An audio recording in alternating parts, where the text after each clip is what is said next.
Yeah. Now, how does this film fit into the evolution of your filmographies? Ivan, I'll go with you first. Well, like I said, it's a conscious stepping stone to genre films and to wider demographics, and that's where I'm heading with the next one. We're going for possibly the widest demographic with the next film, being a science fiction, action, romance film for the world. And so Mystery Road was a stepping stone towards that. So yeah, that's where the future lies for me. And Aaron? Look, I'd always, cut my teeth on TV. I've always wanted to do film. I think the last film I did really was Dead Heart years ago, and that was like 15 years ago. And then after that, I didn't get any film work. So, and to my amazement too, I was a little bit surprised by it. But the film that I really was meant to do, turned up on my doorstep. With Ivan as the delivery man on it. He brought me a film that was meaty. It had context. It had complexities. It wasn't just one-dimensional. It was something that an actor could, work his range on. And I like the fact that it works on so many levels, and I was able to play so many moments of life for people to connect to. And films where I want to go, obviously, because I've had a fantastic career on TV. But look, I'm pretty much open to everything. But I believe this film is what this country needs. It's the discussion we need to have, and it's the discussion we haven't had.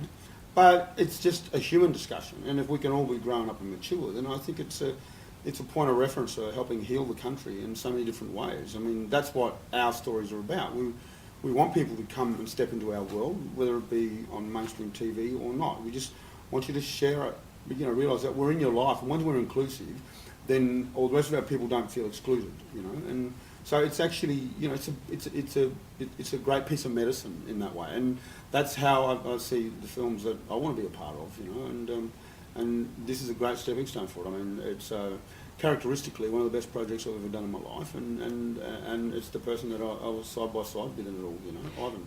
The fact that you have done so much television, which by its nature is genre-based, and Ivan, the fact that you want to move into genre, is the perfect segue for the big question I wanted to ask you, which is about the evolution of Australian film regarding the portrayal of Indigenous people. We've had almost a renaissance with Samson and Delilah, Brand New Day, and then the Sapphires, all being huge hits and all playing to the broad base, to the big market, to the mainstream. Yeah, I think people are hungry for Indigenous stories more and more than they have been in the past, and it's like a snowball effect. The more you put out there, the more interested they become in the next Indigenous film. But in saying that, it's got to appeal to people as well, because there's a lot of Indigenous films that you didn't mention there and haven't made a lot of money, and so it's still got to tick boxes for people. Sorry. You're right, and the genre. I think people are attracted to genre films with Indigenous perspectives, and I think there's a lot of genre films out there that haven't been made with Indigenous perspectives, and so I think there's a big market out there for that. The popularity of these films seems to indicate that broad audiences are much more welcoming now. Well, look, it might be an audience thing. I mean, this film's got an Indigenous writer, an Indigenous director, and an Indigenous lead in it. Samson and Delilah had an Indigenous writer, an Indigenous director, and Indigenous leads in it. So maybe it's to do with the combination. We're kind of really at a place and at a crossroads now where if an Indigenous film's written by a non-Indigenous person and they're going to cast it, well, it's put on the back burner in a way, because that was the past. This is the future, and that can come back later. But when there is enough of an industry that includes a bigger production team of Indigenous people, because our stories, collectively only get stronger, because then the numbers grow, filmmakers from all areas. So I truly believe it's probably got to do with who's at the helm and who's in the lead, because I'm interested in seeing black films made by black people, because then I'm not kind of, I don't feel like I'm watching something that has a disconnection to it, and that's not taking it away. I mean, good luck to the people who want to write Indigenous films and try and get them up. But I can tell you right now, they'll probably hit a brick wall, because we believe we've got enough tools out there now, enough people, and enough skills to bring these stories to the wider Australian audience and to even our own people, for them to be, to be successful in the mainstream, but be also competitive, and evoke emotion on so many levels.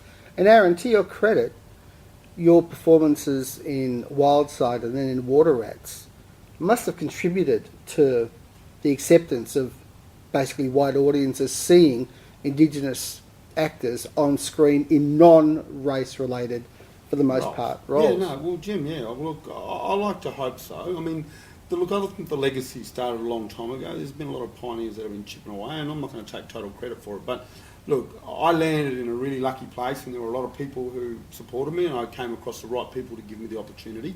But I know that came from the greater fight. And look, if they, and obviously they saw me as a marketable thing, playing a young cop in Water Rats and then in Wildside. And look, I stepped up, and look, you're as good as your last job. So, there's a great chance for failure there too, So, there's a great sense of the industry shifting and changing, and I'm a part of a long journey of pioneers. Uncle Bob Mazza always wanted people in mainstream. And then, and I landed in the mainstream in that way. So that's part of his dream too. And hopefully I'll be a part of everyone else's dream too, you know what I mean?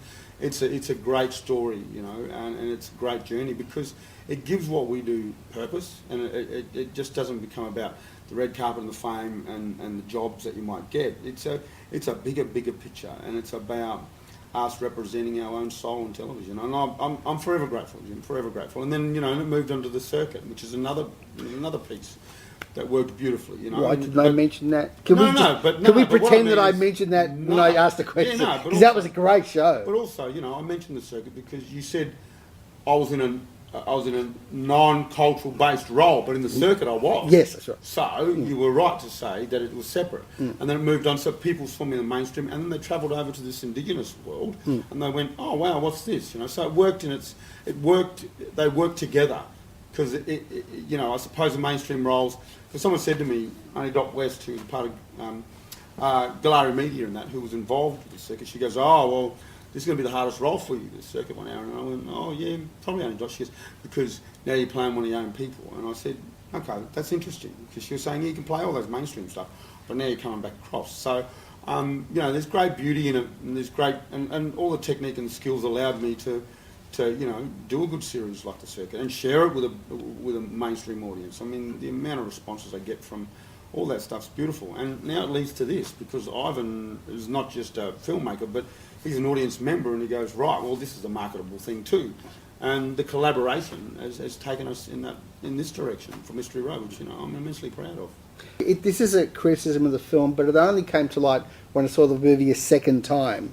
And there are some things that aren't resolved, like the wild dogs. We never really get, unless I missed something, a resolution about what the whole theme of the wild dogs is. In all honesty, dogs are like they're there as a metaphor, and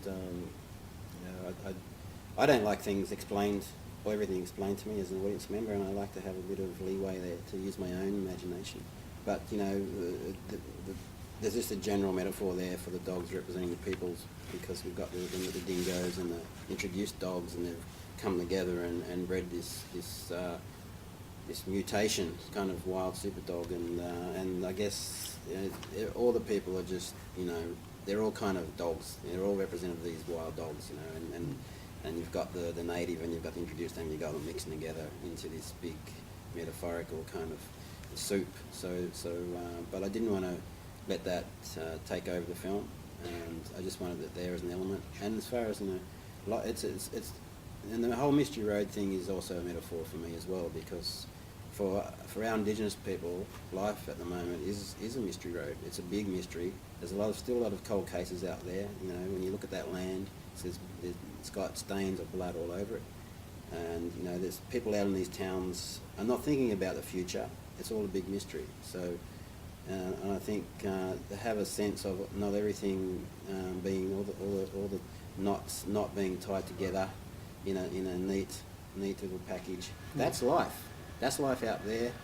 And I think it may having that uneasiness that someone may feel in the end of the film, everything not being tied up as they may expect. That's the Indigenous life. That is. It's a big mystery. Nothing, it's a big kind of mystery road, you know. Yeah, This film- sorry. I mean, no, I was just going to add to that. But also, there's that beautiful scene with Ron Quanton where he goes, and I go, oh, I might buy a hunting truck, and he goes, oh, well, what are you hunting? And I go, I don't know, I'll find something. And then there's a quiet moment, and I turn and I go, maybe wild dogs. They've been running amok around here these days. And that's that symbolic It's a really thing kind of, clear direction. you know, that for me answers that question with the wild dogs. And I love it because our life is an unknown entity. Only in 1967, our people got the right to vote. In 1967, we were taken off the legislation of being on flora and fauna, our parents. So before that, they weren't even debris blowing in the wind. So you can imagine what type of people are born out of that. The kids, the next generation, you know, because we're the privileged generation. We ended up in the schools, we ended up in the hospitals, we ended up being able to Do this. do this, you know, and our parents weren't. Our parents were slaves to this country, and they were My first mother people. was a slave. And my mother, yeah. She was put out on the farms, and as a 14-year-old, put out onto the farms with white farmers, Yeah. people she didn't know, forced to work as a domestic servant. No money, No money. nothing. Just, Never paid. you know, just to live in fear every night. So, you know, there's this kind of thing that we've got this thing growing in us. You know, everything's been quite mysterious. Why have we been treated this way? Why is it like this? I mean, aren't we people? And who are these people doing it? And you know, and it's not you know saying that everybody behaves this way, but there are a lot of questions with us Indigenous Australians, and we're very curious about, you know, how we ended up here. You know, it's that old saying that, you know, when the church came, they all closed their eyes to pray, and when they got here, we had the land and they had the Bible, and when we closed our eyes to pray, and then we woke up and then we opened our eyes from prayer, well, they had the land and we had the Bible. You know, it's that reversal thing. It's that kind of thing of how did that happen? So the whole mystery thing is, you know, it's not about ticking the boxes and answering the questions for everyone, because that's our life. The questions have not been answered on every level. This is one of the most beautiful looking Australian films made. I've been really irritated by some of the reviews who have described the film as like a Western. Seems that every time there's a film with a lot of dust in it, people automatically think Western. I say no, not Western. This is Outback noir. You're using space and light in exactly the same way as those film noir movies used shadow and darkness. And that's unconscious, you know. I'm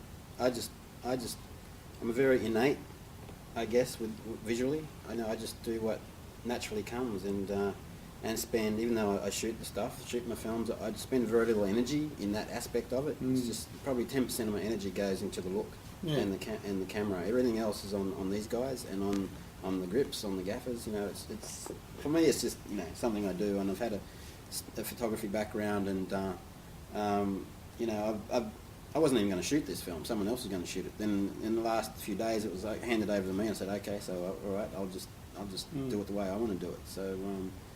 Yeah, you know, it's a very, I guess there's a very old school approach to in the production, as in the you know, there's the sound, and it's a classical kind of story. We've got the lone wolf, but also very subtle camera work, letting the actor do the thing in front of the frame, and there's very little music, letting all the natural sounds, you know, do their thing, and just help the audience just concentrate on the story and the talking, and without distractions from the director.